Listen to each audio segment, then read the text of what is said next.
नमस्कार. काय दुबईत काय अडचण काय? हो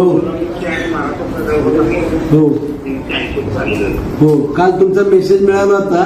मी जिल्हाधिकारी महोदयांना सांगितलंय, पण मी परत तिथे आपलं दुबईच्या शासनामध्ये आपला एक बेळगावचा मराठी माणूस आहे व्यंकटराव पाटील म्हणून, त्यांनाही काल फोन केला होता. तुमचं सगळं सांगितलं.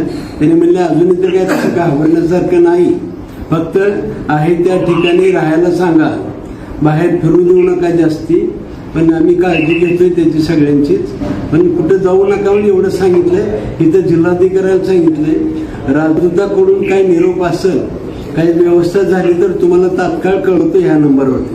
तुमचे 2 नंबर द्या, जिल्हाधिकारी महोदयांना मी देतो ते नंबर. जर राज्य आपलं केंद्र सरकारने सोय केली तर म्हणजे लगेच तुम्हाला फोन करून देतो, विमानतळावर येता येतं, बाकी काही नाही. आणि काय असेल तर शेखरकडे सांगा, माझ्या संपर्कात राहू आपण. काळजी घ्या, काळजी घ्या, लय फिरू नका माझ्या. ओके, धन्यवाद, शुभेच्छा.